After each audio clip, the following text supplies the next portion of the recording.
Ulun hatin balan ulun. Ulun ilake ing panjenengan kelawan sedikit gawe harga sunyata kita wis bisa nyenengake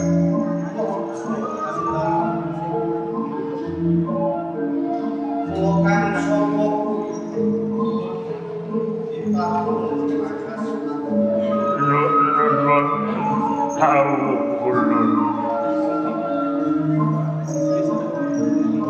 lari dan jalan umrah sedikit ulun lari di Palembang ulun keparengake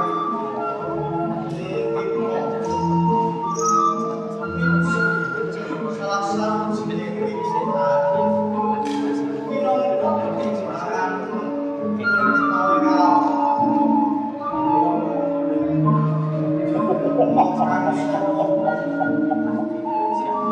tinggal matur pintu kali nikah mereka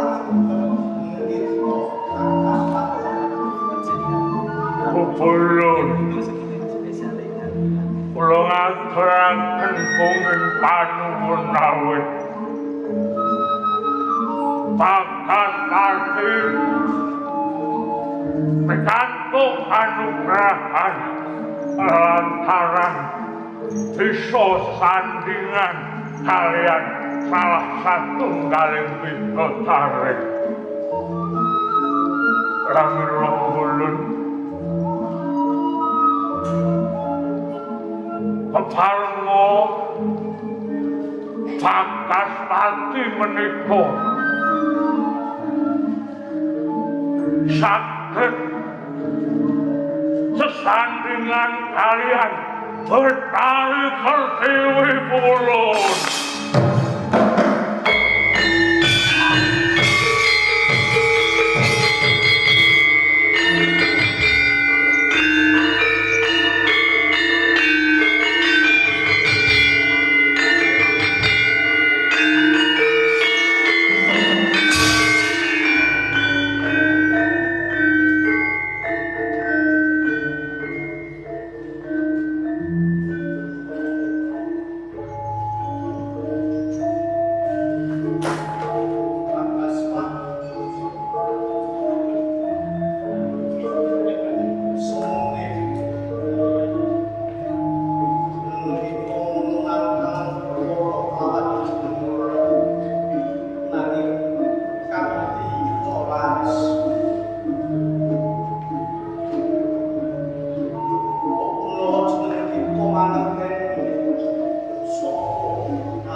Jebul kaibangan jungkring saloka geter.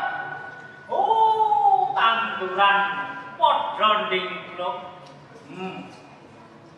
Lamun ulun waspadake bebasan petenge ngumpuli himanda. Haji Guru wonten timbalan ingkang Kakang Narat janjanipun menika wonten menapa? Haji Guru sewu lepat ing samudra pangaksam menawi sampun damel ing kayangan ing kailos awit menapa Kakang Narat. Oh iya kados pundi.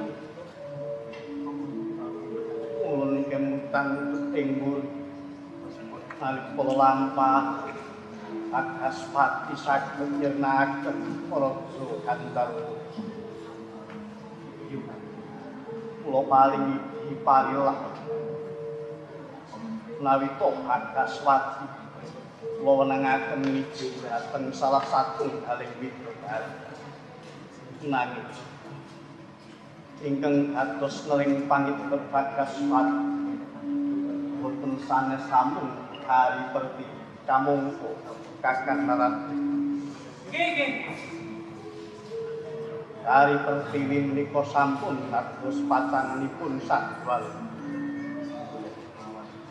Mangke rumiyin to, Haji Guru. Oh, kula nggih kemutan bab perkawis menika.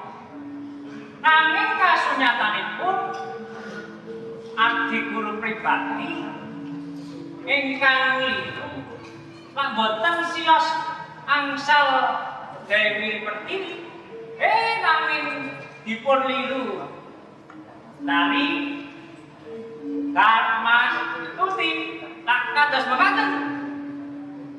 Kasinggihan kami sanadyan lar kasunyatanipun kados mekaten menawi wiwit saking pangandikanipun saking aturipun Akaspati seni Akaspati menika nglemehaken dhumateng Kang Guru sampun ngilani dadanipun Sanghyang Guru malah kepala paribasan Sanghyang Guru menika wonten ngandhapipun Akaspati pramila boten narimaaken raos manah kula sampunipun mangertosi aturipun Akaspati.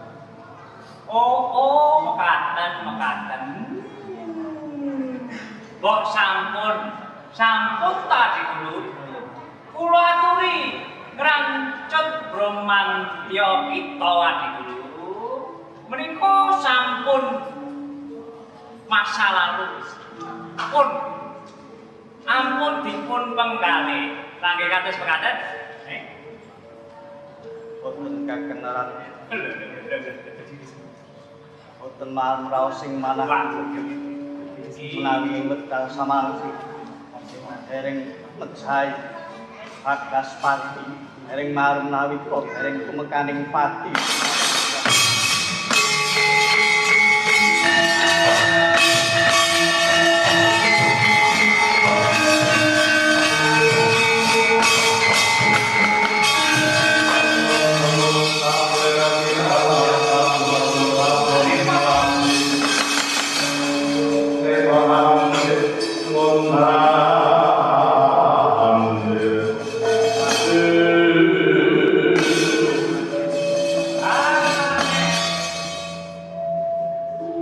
Kondisine kaya ngene iki ati repot iki kok urung tanggul. Piye? Lajeng kersa kita kados pundi Adi? Boten sanes kula badhe angejahi dhateng Akaspati. Maka Romo, Indra lan kabeh wae Durandara tak keparengake lan kabeh tur tak sauru.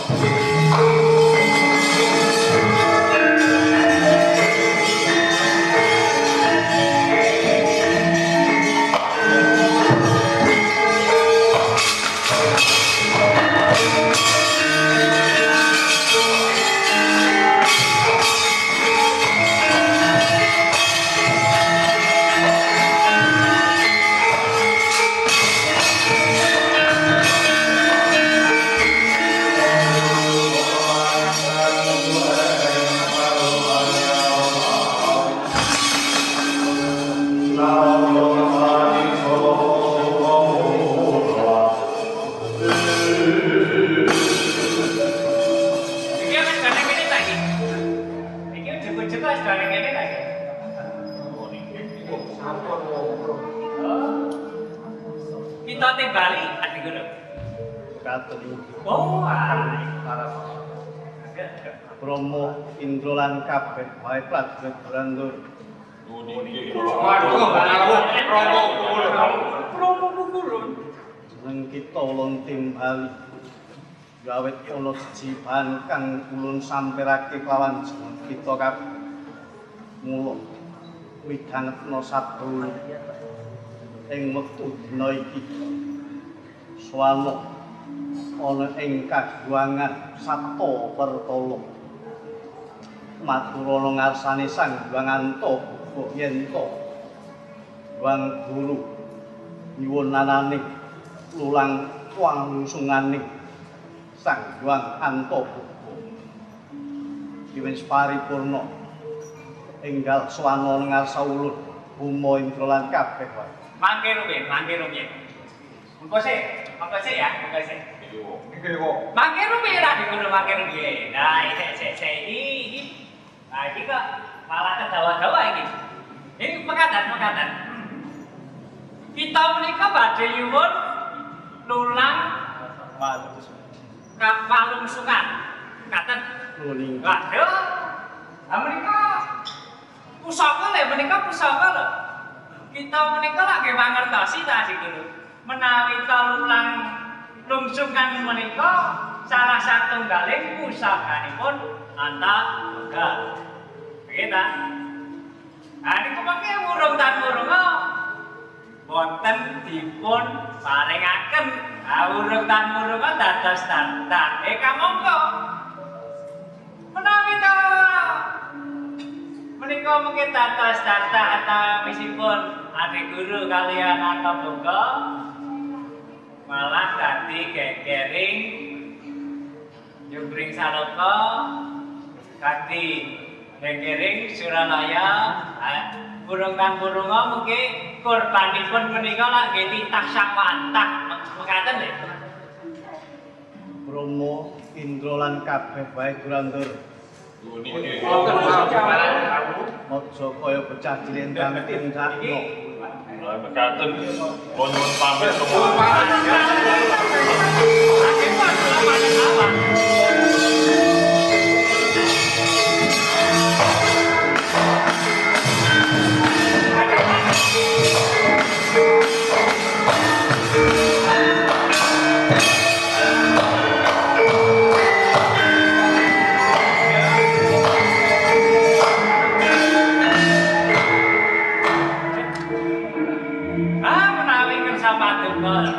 Kita mekaten kula nggih ampungan sebut.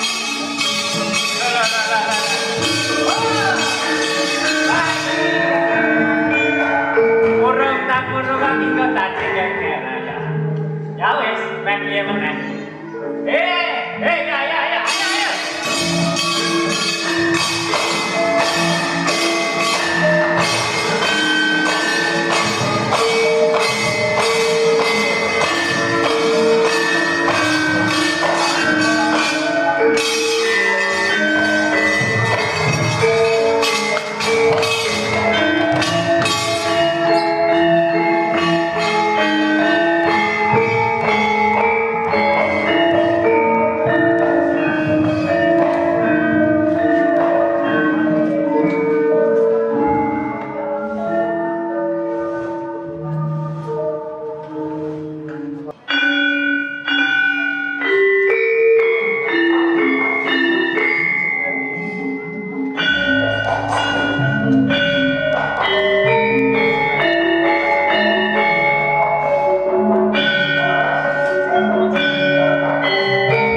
kaya hitung-hitungan SD.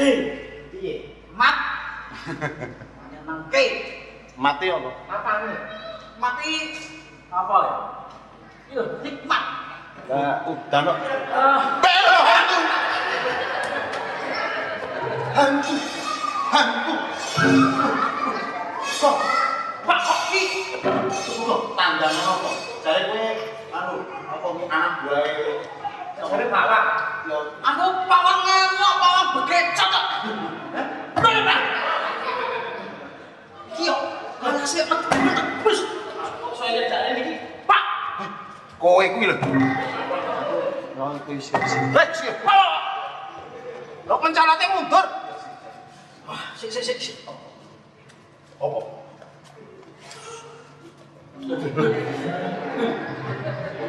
Ini, Pak.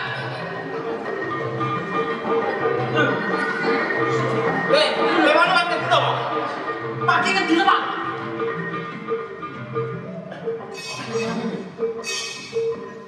Iki sak rasa lumrahe demit. Iki rasa lumrahe demit. Kira-kira apa? Iki ketoke mati ketabrak kendang. Kendang apa nabrak? Kendang sing muatan ton.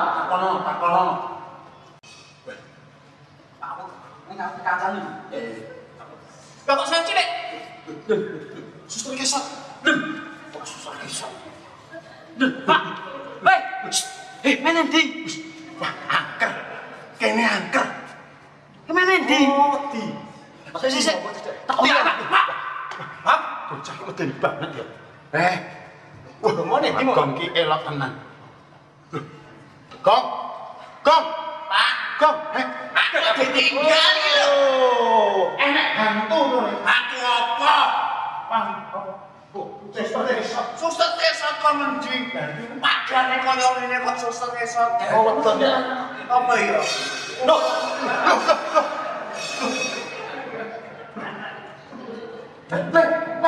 Tolong nek Orang mencolot. tak kono.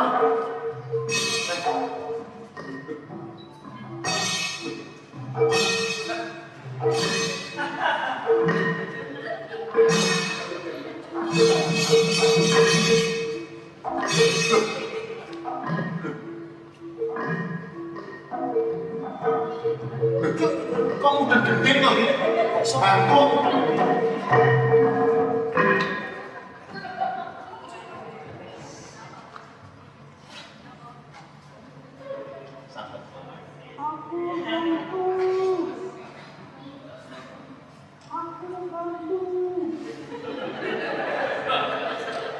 Sopo sing wedi hantu? Hei. Aku ki hantu lho.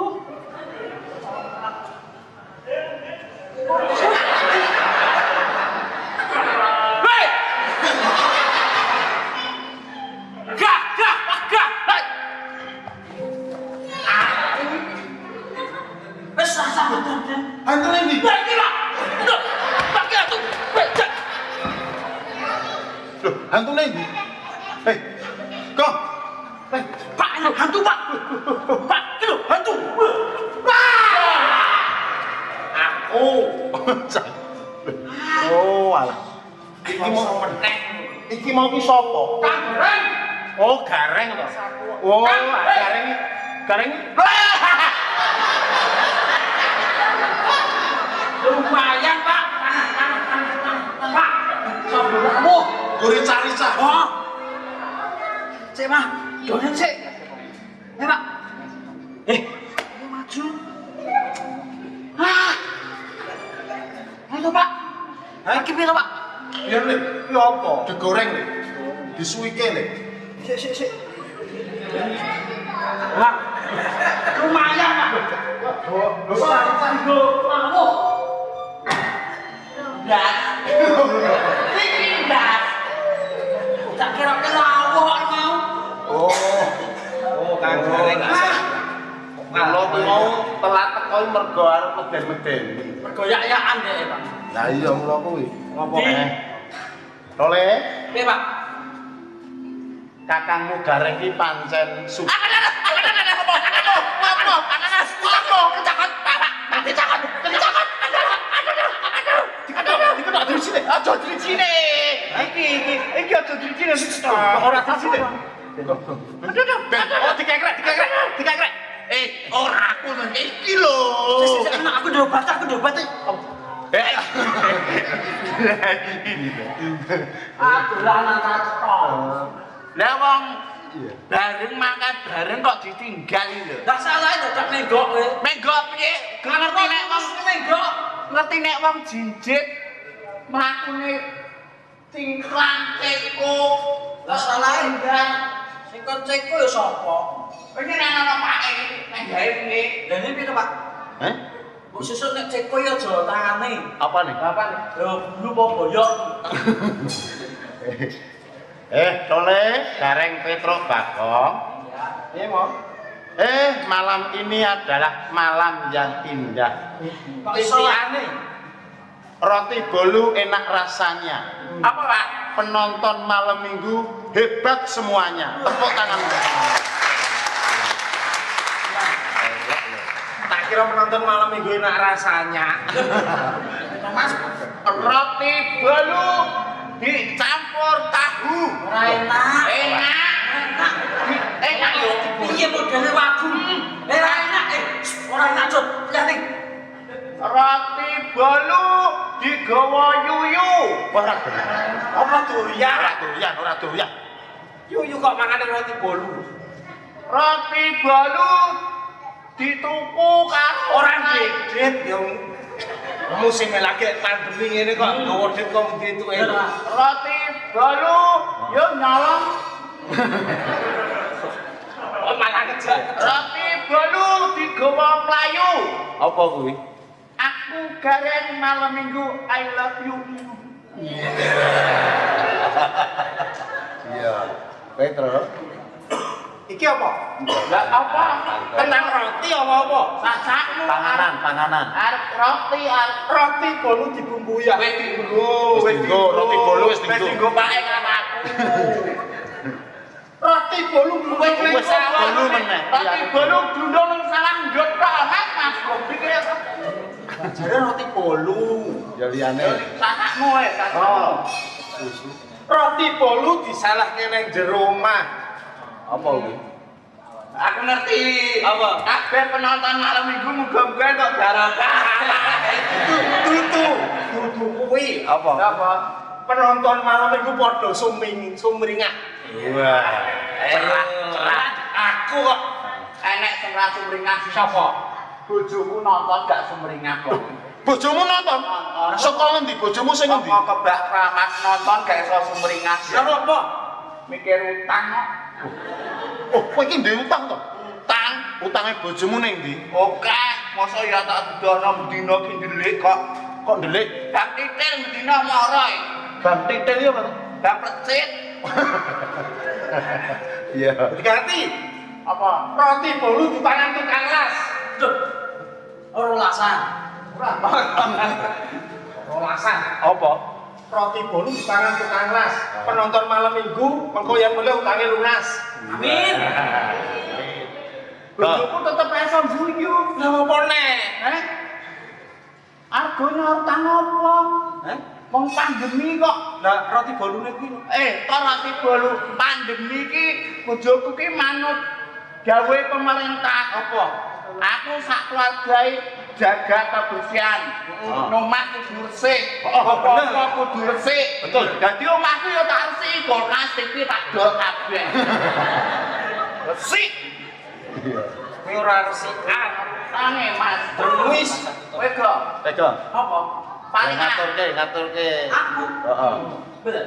Apa? Jangan menanyakan Dik Bagong. Wis.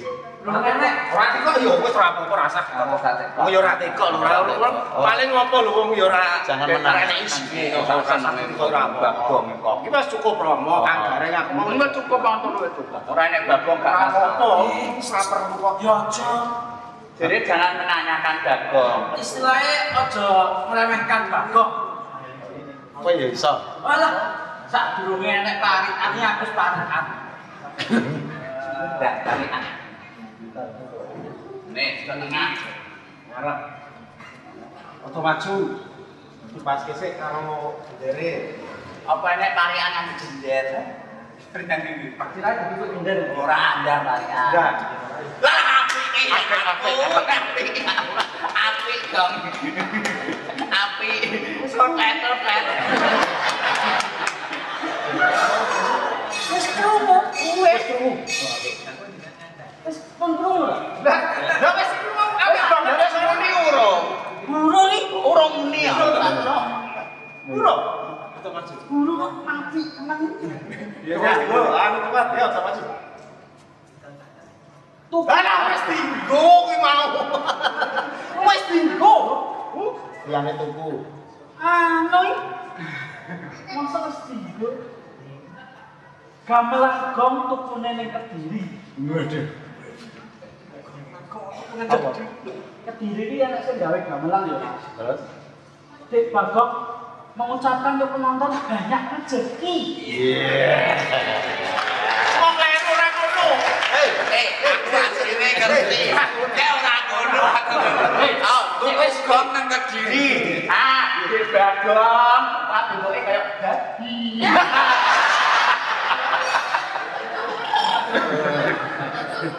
Kayak ladu sing. Lho, iki Karena bising, Kayak ladu sing. ladu sing iki sapa? Kayak lho musuhnya apa kan? Sifan. Oh, Allah koncone dono ya. penek lagi sing kok koncane dono lho. Heeh.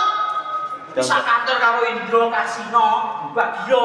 Kena kantor saben bengi lho. Lah iya. Koncone pingin. Alah, kuwi kanca PSD yo nek kelan bareng kok. Apa iso? Apa lah ladu sing iki wah. Dan ngene. Apa, Pak? Tole Pak. Geku tak kulit po. Kuwi nggonku. Kuwi nggonku. Nek nggonmu apa ora entuk tak anggo apa? Ya aja no.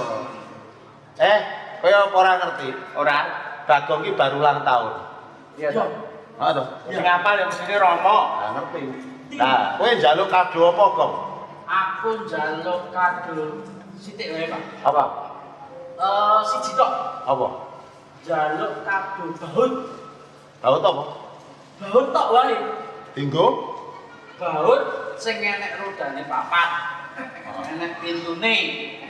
Terus jerone iki dikek yase. Terus enek tipine. Terus songgo ngene. Wis ana dibutuhke sik. Apa nek kae kel rambut daun, kae kadune mobil. Kan aku jane baut tok. Daun kok ya ora kanggo rodol lan tambahase kok. Oh iya. Ya sing baku ki ya bapak ki Karepe iki rodone papat, komplit dawa. Kuwi jeneng- Sing lakune disuruh wong kas lho. Oh, kuwi jenenge anu to, gerobak to. Ah, terus kowe nek anune kuwi papane dienggo turu nggo nyelehke dibukoke kuwi lho, Pak. Oh, kuwi. Oh, kuwi. Motor kuwi to, motor. Oh, rupane putih. Teh. Oh, enek lampune ya. Yo, suruh kok. Oh. Itu apa? Kowe pengen Mas rasa apa? ambulan. Ora. Aku kan cilik dhewe, mosok matine sik dhewe. Tak ceritani iki. Ora cilik gede tuwek enom. Yo, kowe ngerti ambil Ngerti? cengkir, degan, cengkir, bluluk, degan, tuwek. Iki kadang-kadang sing ceblok cengkire sik. Nah, iso wae kowe sik. Oh, Ora sak kudu sing tuwek. Kuwi kokeh contone Kokeh kaya dene contone. pelem anggar munggah sing cilik-cilik mesti goblok dhisik. aku enom dhewe. Iya. Aku lahirnya Keri. Lah iki yo mbak ora ero keri nek ceblok sik ya ora apa-apa. Aku tak taleni kenceng kok. Kan rajik lho. Talen ana kenceng nek kudanan terus mertuli. Mergo dalukmu baut mau lho, ajake wis ana tangga-tangga kok wis kerasa apa piye. Ora ya, Mas. Sing genah ki. Oh yo tenan kok, Pak. Aku ndek ngira Bagong. Ya iki enak susu karo kire Karo kirek nesu-nesu karo lampu merah. Nek lampu merah. Heeh. Kan kene iso omongan dhewe. Ya enak susu Mas. Kok kene mudhun ora dirisoni dhek iki. Nek anu kok malah dibasani kok karo kireke kok. Muni piye? Dibualang karo Bagong malah basa kireke. Muni kenging. Ya di Bagong muni kenging. Oh, rampung temen tak kowe kok. Kayak kan kireke ngeyel ning dalan. Langsung tak sawat arep iki. Cor. Terus? Kenging. Ora ngono bunine. Lah piye? Ngono kuwi kireke kono apa kowe? Ya kono. Lah kok tapi kowe Kok aku kena neh. iya tenan kok kewan pinter ora kaya kirek Pak. Kok iso lho? Tenan nek lampu merah itu iso ngabani. Nggih. Bop bop bop bop bop bop bop bop bop bop bop. Piye to iki? Piye? Iki mudeng ora. Kok mudeng ora piye to? Munine lah hop hop hop. Lah muni nek piye? Kireke kono apa kowe? Aku neh. Makasih. Ini wong telu mesake. Sampe iki lho. Bagong iki kirik. Heeh. Sepake. Apa? Hop hop hop. Bagong kirek wis wong telu mesake piye? Lah iya lho, wis bagong kirik kan berarti masih karo Pak yo. Yo nangkep wong kuwi mau dicorone wong iki kan ning omah-omah ora ono wong kabeh. Saya wong iki duwe kesayangan. Yen wong telu lunga, sing kesayangane mau ning omah Joko ngono lho. Iki ya terlalu menghina nek Bagong kirek. Lah nek saiki nek ora menghina piye? Yen bapak mesti kan jahat. Jahat. Kowe Maaf. Petro yo. Bagong Ngopo?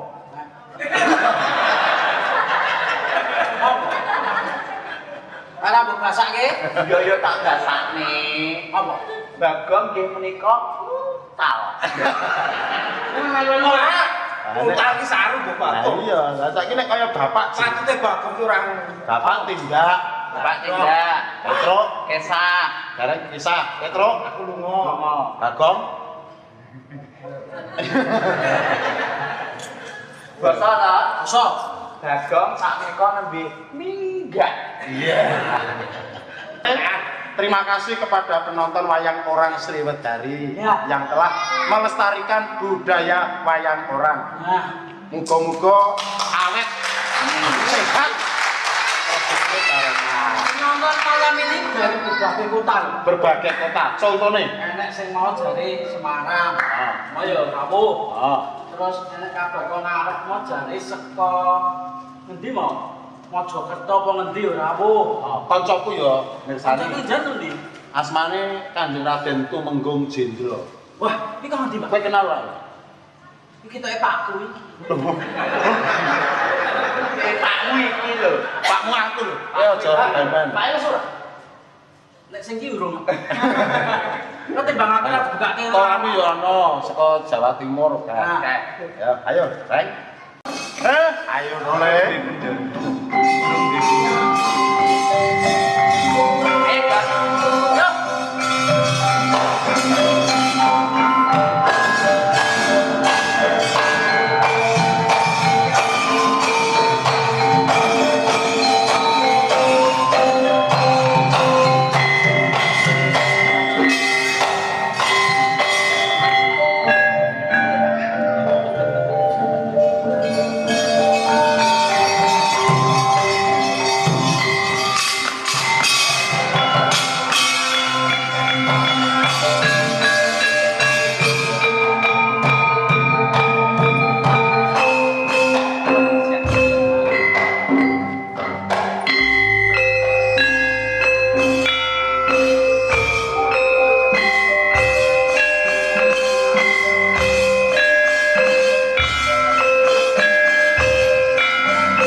Karo aku wong ayu, wong kuning anjing kining, pemanismu pindha madu, awit kincanging alismu, nyerake lumrah lan lesu, kaya-kaya pun kakang iki, ora jeleh, ora bosen nyawang pasuryanira, awit rasa bombongku, awit jeneng sira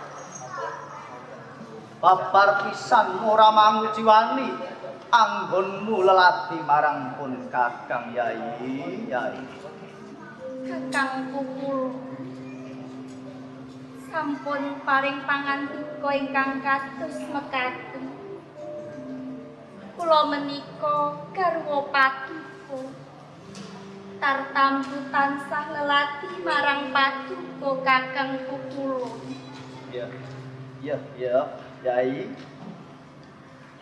Yai Supret. Nggih kados pundi Kakang Pukul? Senadyan to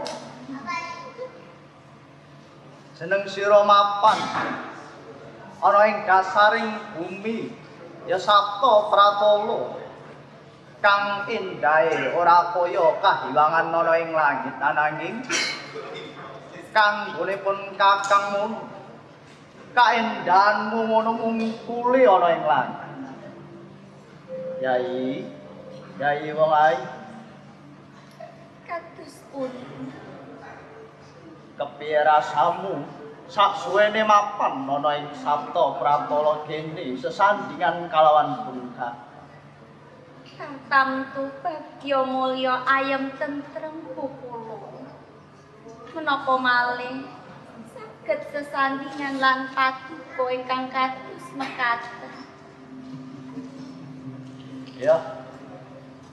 Gawe bagya mulya rasaku. Ananging Yai Supreti pun kakang mono saben-saben anggone nendra mono nyumpena dicokot kula ananging bengi iki pun kakang nyumpena kang ora kaya padatan pun kakang mono nek bengi ngimpi dicokot boyo wah lha kuwi lak ngane-ngane to ya Kakang Pukul wonten unen ngimpi menika kembanging wong turu. Mbok menawi paduka boten sah menggalihaken malah keporo mbok menawi menika pralambang supados paduka kedah eling lan waspada Pukulun. Iya Yai pun kakang nelake gedening panuwun marang jeneng sira Yawit amung jeneng sira kang bisa meyem-yem atine pun kakang. Mula tak jaluk marang jeneng sira jenjemo mapan ana ing sapta pratala kene kalawan pun kakang ya Yai. Tika ngestokaken dawuh paduka. Kae saja ana rame-rame.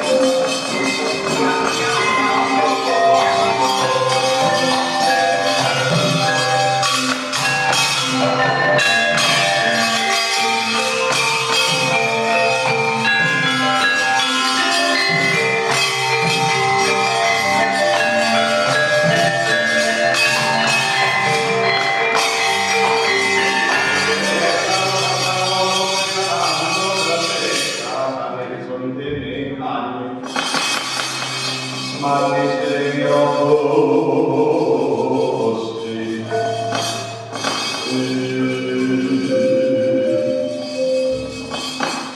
Sampeyan sawetara wis dhisik ya, Di. Ndika ngestokaken dawuh. Nyuwun pamunten. Nyuwun sewu. Duh pukulun. Pukulun Brahma dalah pukulun Indra. Dados kagiating raos manah kula awit tedhak paduka rawuh wonten ing peta pratala menika anganti saking para durandara pokaltan pawigati menawi paduka rawuh mapan wonten ing peta pratala menika. Wilah sekali tahun lan nggih untuk Nggih, kula wonten dawuh. tekoku ingkang kene aku mundi dawuh Romo pukulun Bathara Guru. Yang untuk buku saking Durandara mapan oneng papan kene awit aku kudu bisa nggawa ulang walungsungan jeneng kita oneng kahyangan mula yang untuk buku hak jaluk ulang walungsungan jeneng kita.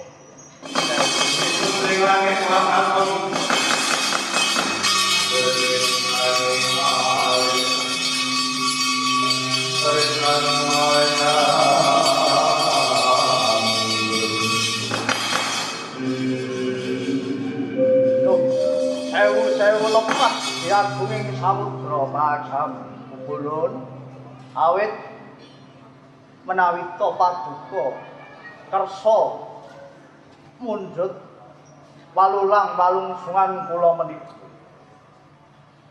tartamtu kula boten gampil anggenipun misungsungaken dhateng paduka awit walulang walungsungan kula menika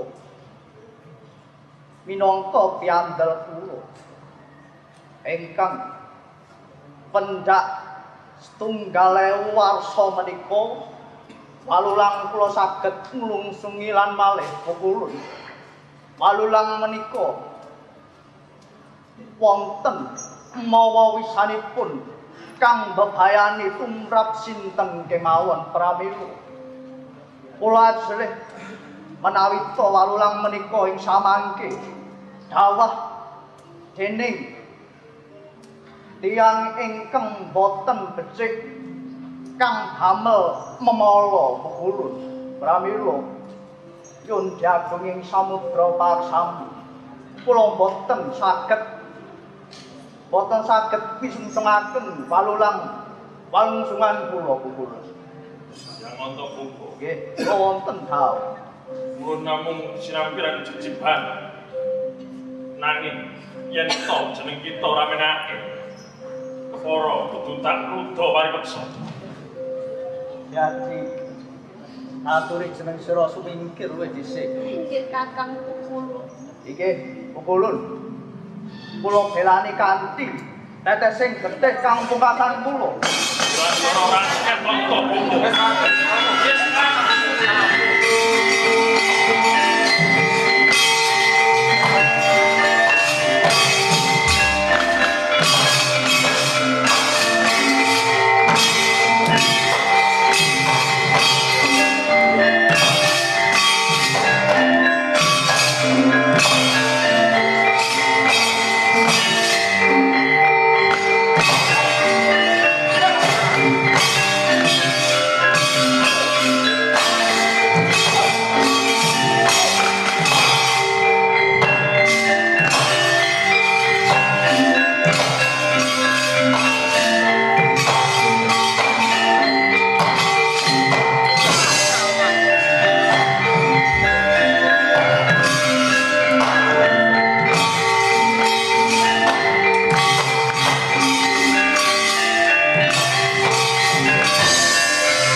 Untuk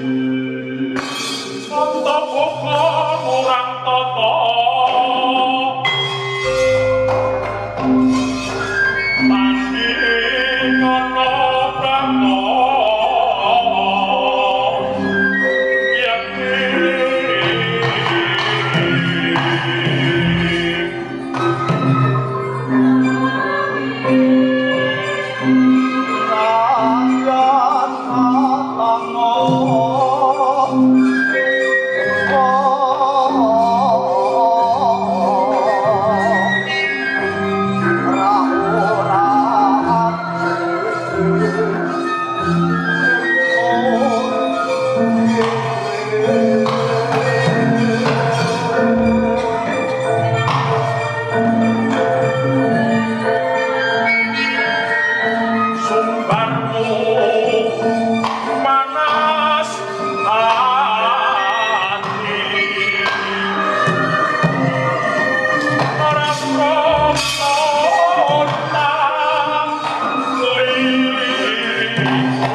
Aci kawitaya.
Kalau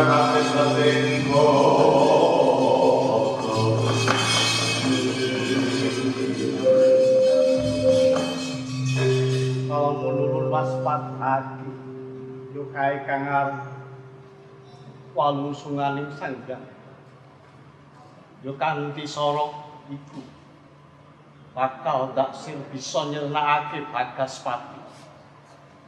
Mula kang saka kuwi bakal dak ujo.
Jane ngono aku iki bangsane apa?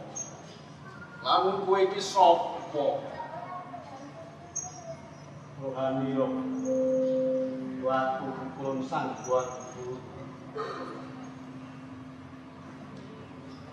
Anjur, aku iki sapa sang Begawan? Kita kan pujo. Sapa walungsunan sang Blanto. Wis ora dak cipto dak pujo. Kanggo wujudan kaya mangke nyawi.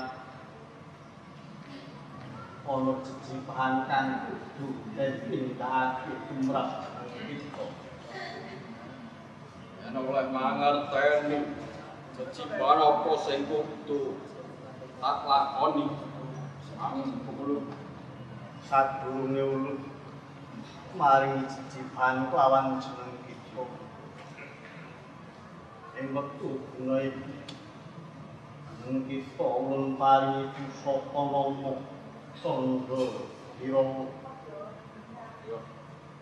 Bakal tak tampa. Aku jejuluk Sandha Wirawa. Lan jejibahan kang kudu ditindakake kelawan jeneng kita. Mawat oleh pasangan Yoing kulo ana salah sawijining Begawan kang kepareng Begawan Bagaspati. Ini sira ora usah pasumelan. Salumayan jagat iki ora bisa nandingi lawan kasekten kita.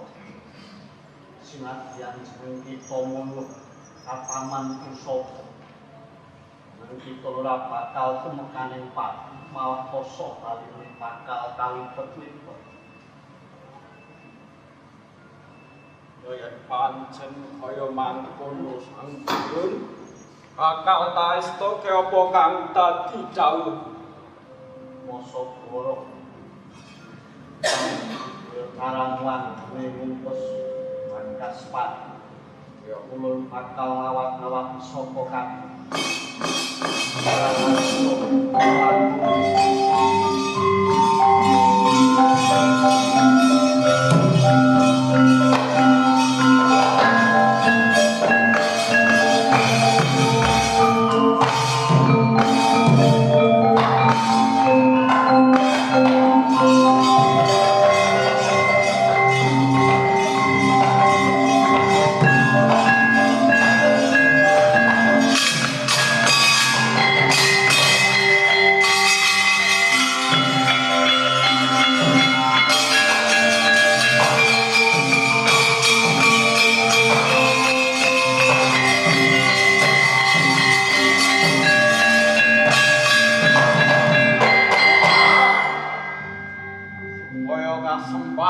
apa kang dadi setyaning pukulun Bathara Guru aku bakal gawe karti sampeka bakal tak sebar leloro orang tapanan goblok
raos ingkang paduka raos ingkang awake dhewe putus lawan ingkang sarta sanang karo uga ingkang prasaring sabda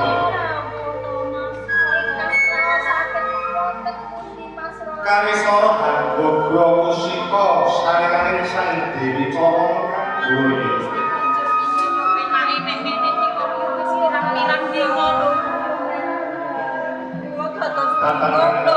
Para menteri kiwaton baning Hanbore penggaying Sang Rayu Supranggina mengken bilang kewala.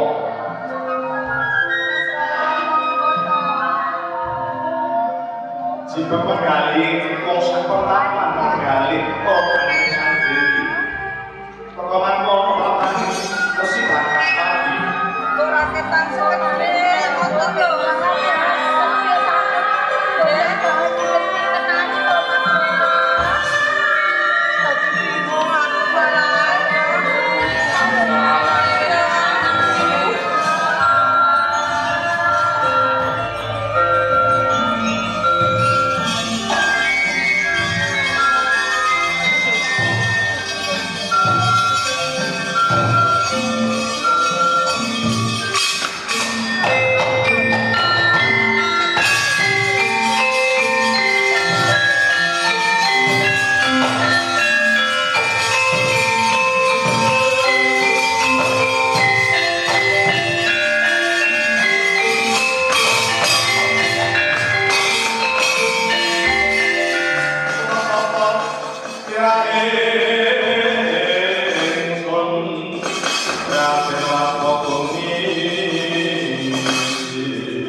Anakku,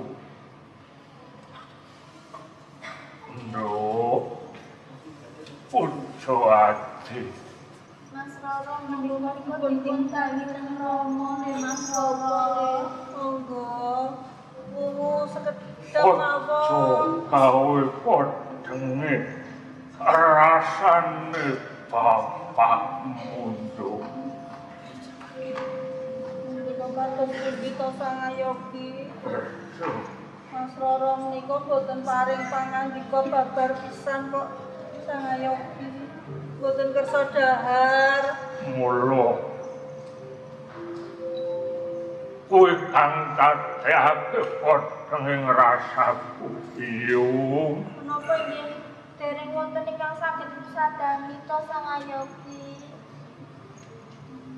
Anggonku ngupati Sarono Dimen Waluyo anakku nanging kabeh kuwi ora ono gunane. Aku ora entuk gawe dhewe. Kita sangayogi. Lakone puco ati kok kaya mangkene. Wiwit isih cilik dilairake lawan ibune. Betari Darmastuti nanging sause dilairake Betari Darmastuti banjur bali ana ing kayangan. Kuwi wae wis kae miris rasaku lako. Waktu dina iki ana lelakon kang kaya mangkene. Biyung Inggih, pendhawuh. apa iki sing diarani yen to bakas pati iki antuk lak ing Jawa awit tuk nalika semono bakas pati kepengin bisa sandingan lawan Dewi Pertiwi. Yen to pancen Jawata bakal menehi paukuman, lak yo kudune tumibana ing anggaku Tobiya. Ampun gadahi penggalih kados mekaten to Sangayogi. Kok menawi sedaya menika ampun pacoban kemawon. Ampun dipun napa niku penggalih. Ora iya apa lho apa digabung-gabungke njurone ngono to karo nggih Sangayogi. Awit wekdal menika niku ingkang nandhang raga boten putra paduka pun Mas Rara Pucawati kemawon.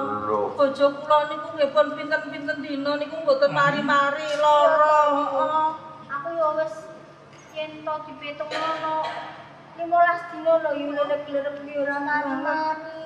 Nah iki sing iki ki kawula ning pertapan Arga Belaki yo sing do lara lho. Oh iya to. Iya, aku wingi pas blonjo ning pasar kuwi ki yo ngingeti kok sing do lara ki jane ki ene ngopo. Iya. Nggih pripun Sangayogi? Apa yo pancen koyo mangkun. Leres lho Sangayogi kula mboten goro kala wingi klaten peken menika mangertosi. Kaya blok ngono ya Mbak ya. Saged kawula pertapan uga nandhang pacoban ngono. Sami kraosan paduka menapa mboten mangertosi to Sangayogi menawi to kathah kawula ingkang nandhang gerak ing medal sakmenika. Lho piye. Mentas wae yen aku iki ngupati sarana kanggo anakku. Aku ngono lagi wae bali yo piye. Ngeten nek amargi wau mangertosi ngoten lho Sangayogi. Babar pisan aku durung mangerteni. Awit aku ora bisa mikir kanthi wening. Anane amung kepengin mangerteni anakku Pucawati. Engkal ora ono piye. Inggih mboten mainten raos paduka Sangayogi anane mekaten to. Sampun ndadosaken paduka nglokro kados mekaten awit menapa kekiyatanipun teng putra inggih paduka kewala le Sangayogi. Nawi paduka lajeng nglokro kados pundi kayuanan Mas Rara mengke. Nggih Sangayogi mekaten to. Saderengipun nyuwun pangapunten. Piye kepiye? Sedaya srana niku sampun pun nangis nggih sabar nanging Sangayogi nyuwun pangapunten. Paduka menika ora napa niku ingkang kesdik mbok menawi paduka saged nika ngusadani kanthi srana apa nduk kae lho. Iya. Batos wonten lho Sangayogi mbok menawi mangke saged mesakaken Mas Rara dalah kawula ing arga belah mriki Sangayogi. Iya. Aturke gedhe panuwun lawan jeneng Sirawet wis ngelingake bayane aku bisa ngupati sarana kanthi cara weninging cipta semarah marang Sang Hyang Widi. Iya, yen kaya mangkono bakal ndak wiwiti wektu dina iki yo piye. Melu kabeh yo.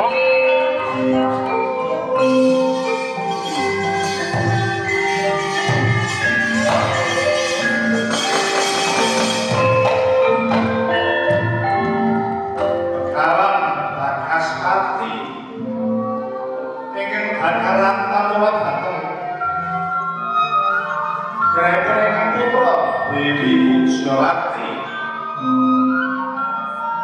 Kau kata lewat panggebun ingkang anempuh apa. Manungku puja semindi jihare kodrat nggih begawan bakas pati. Napa leke bakan kena sinayutan. Asne anak itu marang kaliman Jawa kang kawas pamrih birating kepala lan sukertaning betapau. Katembuk pangariba saking anggane begawan bakas pati ingkang tempuh marang saring putra Dewi Suwati.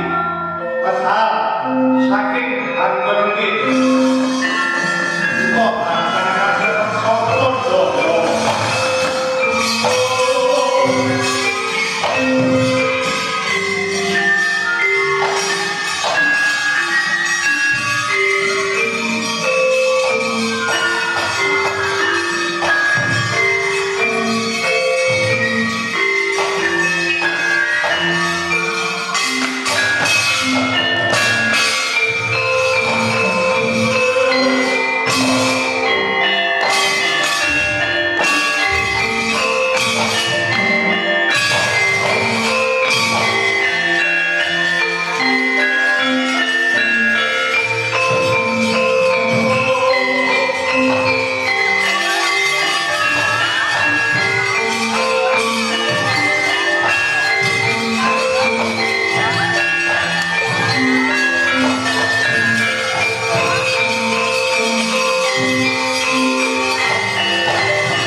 Mboten ngrasaken menapa-menapa mekaten Mas Rara. Ora kuwi piyong aku ora ngrasakake apa-apa lho piyong. Mboten kemutan menapa-menapa. Kemutan.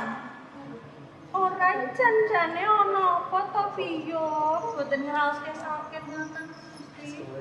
Lah wong aku wae seger bagas waras kaya ngene lho piyong kuwi lho. Seneng ya ngerti kahanane ngene iki ya mau. Kalau wau paduka niku wonten Candel kewan nandhang. Candel mau mboten paring pangandika, mboten kesodahan. Apa yo kaya mangkono to piyong? Nggih, kula ngatek bingung iki wae. Sampun kok pinten-pinten ari lho Mas Rara. Mboten dahar lho paduka. Aku ora ngrasakake apa-apa lho piyong. Rumangsaku rono yo amung nendra. Oh. Apa pinten-pinten ari meniku mboten ngrasaken menapa-menapa? Ora lho piyong, aku ora ngrasakake apa-apa. Ora luwe yo. Nanging nggih saestu ndadosaken bungah raos sing manah kula sak tenceng lho paduka sampun waroyamu paring pangandikan ya Allah senenge ya iki mau Kok sajak bingung wonten napa Mas Rara? Sajake mono mau ana Rama Begawan. Inggih, nggih kawit ampun gawon nggih papan paduka wonten nenggo paduka paring sada dumateng paduka. Menawi dadi aku ki mau lara ngono to critane. Nggih Mas Rara. Ananging sakmenika sampun mboten ngrasaken menapa-napa to mboten sakit babar pisan to. Kaya ngene kok lara lho biyong aku wis. Lah yo to lara kok yo lembune kaya mangkene lho biyong. Malah seger kok nggih. Sekeco malah sekeco. Aku nek poros dino yo medhuke 10 kilo. Aja aja ngono banget kok kowe iki kok yo. Oh iya. Banjur sing marekake maloyakake ki mau sapa piyong? Rong paniko nggih. Sopo? Banjur Bapak Begawan ana ngendi piyong saiki? Kalau wau nggih wonten mriki Nggih wonten mriki kala wau. Harus kula sak terus. Oh iya ora ngerti to. Goleki kok piye? Bareng-bareng golek iya. Kula pados nggih. Yo yen kaya mangkono ayo enggal digoleki wae yo piye. Badhe. Ya bareng apa? Golek wae piye kok. Aku satas jeneng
pangrasaku mentas wae aku memuja ana ing pertapan arep belah nyuwun marang Sang Hyang Widi supayane anakku Dudawati bisa saka panandhang nanging tumata anakku bisa tumeka nang papan kene ketemu lawan kawujudan pajang yen kena aku mangerteni sejatine kuwi sapa ento tambuh kalawan aku Sang Panembahan aku Candra Grawa banjur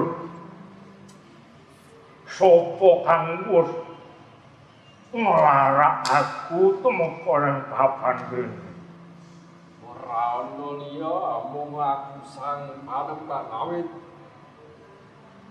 aku kudu bisa merjaya jeneng sira kowe bakal mateni Bagaspati yo Sang Panembahan aluputane Bagaspati jeneng sira ora kudu mangerteni apa kang dadi kaluputane apane apa kang dadi setyaku kudu kelakon apa yo kowe kang wis gawe pusah paseh ana ing pertapan Argayasa ora tak selahi Sang Panembahan aku sing gawe kanthi sampe kok salah yen to pancen kekarepanmu kowe bakal mateni Bagaspati ayo kene ndak lateni matru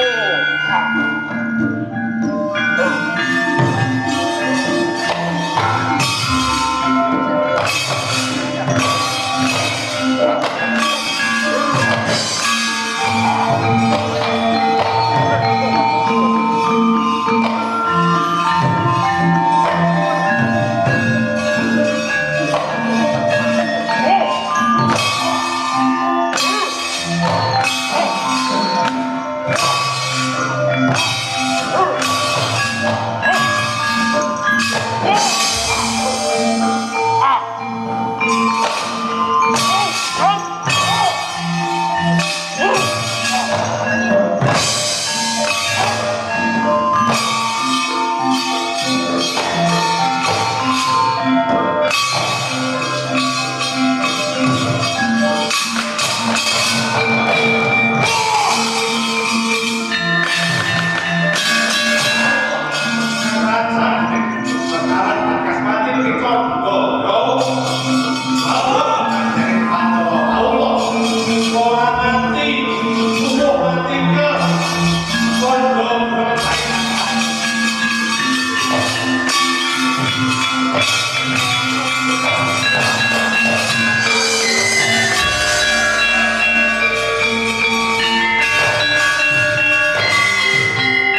사들고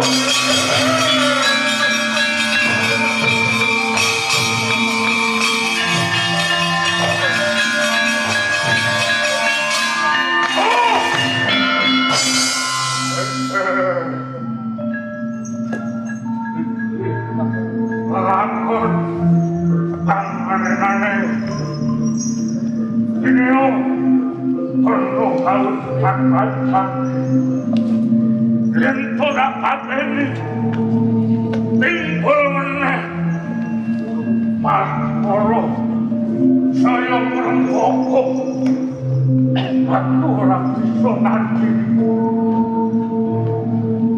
dok jawabku yen to paten wis dilan sini yen to pakas mati kudu temekan pati yo aku lho jiwara kok bakal tak pasrahke mulun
Aku bakal takon lawan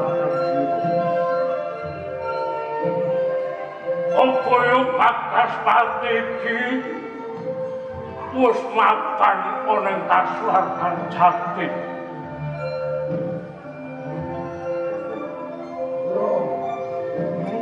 Nang sira isih mapan ora ing alam ngarsa padha sang panemban. Siapa iki buat ngono? Cepat cek paparono sang panemban. Kaporo sang panemban. Ampanono pasutanku. Awit jeneng sira Pramana kang duweni ati kang suci. Nutira seta. Tondo Dirawa. Mulunggukane kowe kepengin banget mateni bakas pati.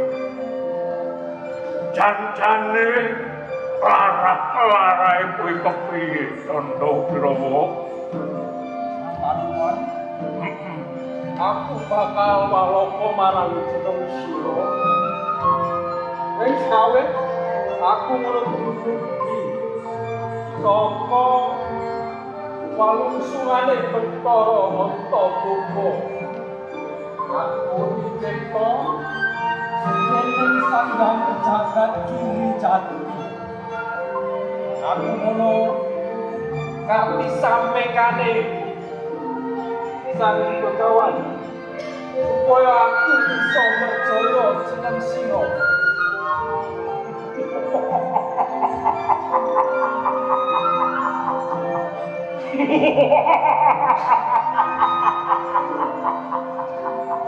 Jebul kaya ngono lakone bakas pati.